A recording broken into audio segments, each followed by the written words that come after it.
In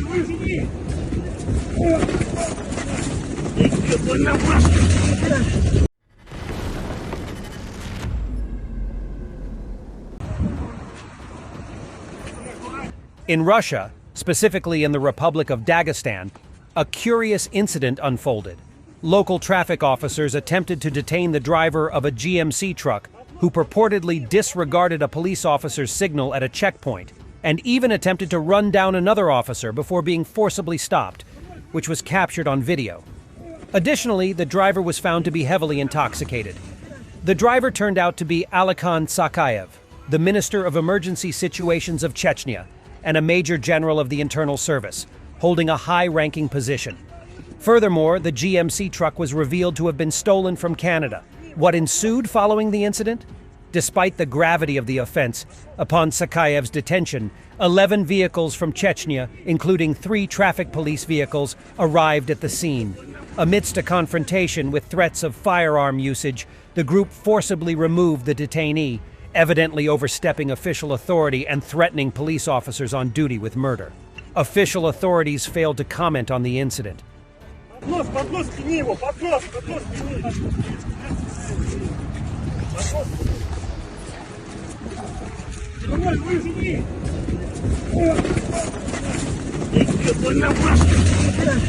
Ukrainian 25th Airborne Brigade Section Commander Grozny. With an army like that, if done smartly, they could conquer the whole world, but they're morons. The commander talks about repulsing enemy attacks in the Avdiivka direction. It is not clear to him what is the need to send so many people into senseless attacks and what motivates them to continue going forward.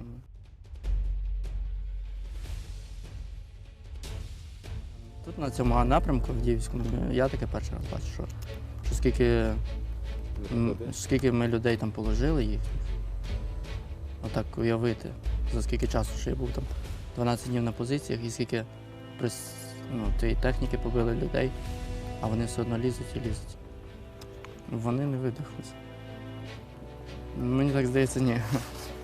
Якщо вони так лізуть, то ні. З такою армією зробити розумно, можна було весь світ захопити, я думаю.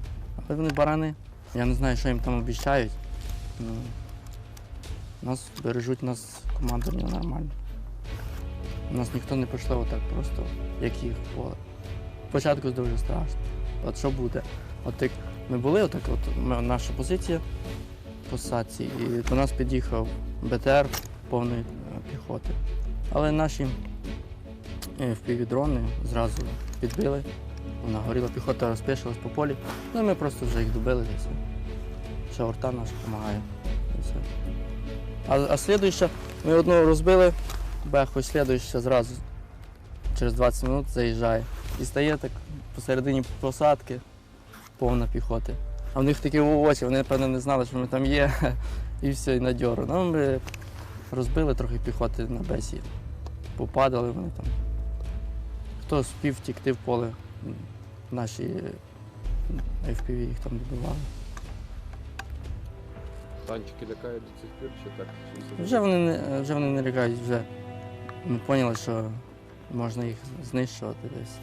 Ну, було, по-перше, страшно, що нас так мало в моєму відділенні людей, і що ми могли б зробити там. Але коли ми почули, от підбита одна техніка, підбита друга, підбита 8, підбита 9, вже набагато спокійніше. І розумієш, що все буде добре, та й все. За що це війна? Я не розумію, що це. І вони самі не знають. Ми брали скільки плен, вони самі не знають. 50% поранень це осколочні. Від скидів, від FPV-шок, від арти. Тут така динаміка, що їм за будь-яку ціну потрібно зараз, на даний час, просунутися якомога далі. Я не розумію, як це можна так іти і вмирати. These are the people MTG wants to open the way to Europe. A Russian ex-convict, he went to kill Ukrainians to free himself from prison. Returned home wounded, now he has nowhere to live. The state does not provide anything. but it provides to refugees from Ukraine. Я, Иванов Алексей Николаевич, участник СВО Украина. Раненый, приехал, ни жилья у меня нет, ничего, живу на улице. Не предоставляется вообще ничего. Беженцам Украины предоставляют ни жилье и все. А участнику боевых действий нифига, все плюют на меня. Как бы, где хочешь, там и живи. Получается, вот так. Откуда вы уходили на Украину? Я уходил на Украину, 12-я, Нижний Тагил. Строительная колония, да? Да, А как уходили? добровольцы. Добровольцы. Через... То есть набирала Минка, Министерство обороны. да. А потом привезли нас к вагнерам, обучали вагнера. Потом я А ЧВК? ЧВК «Редут», ЧВК «Редут», отряд «Тигр». отряд «Тигр». The BBC and Mediazona can now officially confirm that 50,000 Russian soldiers have perished in service to the Tsar. But how high are the true Russian casualties? Brief point by Joni Askala. The efforts of the BBC and Mediazona closely resemble those of Oryx. Their figures are not mere estimates, but are grounded solely in verified information. While there are 50,000 confirmed deaths at present, the question remains, what is the actual figure? As per the BBC, the tally of 50,000 does not encompass all individuals, as not all losses are officially reported. Additionally, the count does not factor in mercenaries, soldiers mobilized in occupied regions, and prisoners. These groups have been utilized in assault units. According to Killed in Ukraine, 3,940 confirmed deaths of Russian officers have been reported. Considering that officers represent only a small fraction of overall casualties, this figure strongly suggests exceedingly high Russian losses. It would not be unexpected for Russia's total fatalities to exceed 100,000 at this stage, when accounting for all troops involved. This would indicate that the overall casualties are likely to range between 300,000 and 400,000, in line with most existing estimates. This is an enormous figure, particularly when considering the minimal progress that has been made.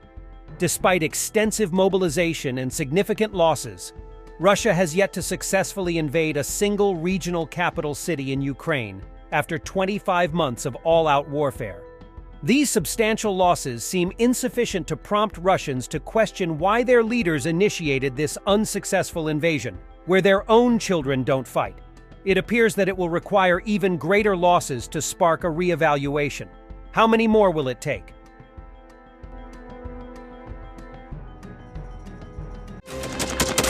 Thanks for watching, and don't forget to subscribe.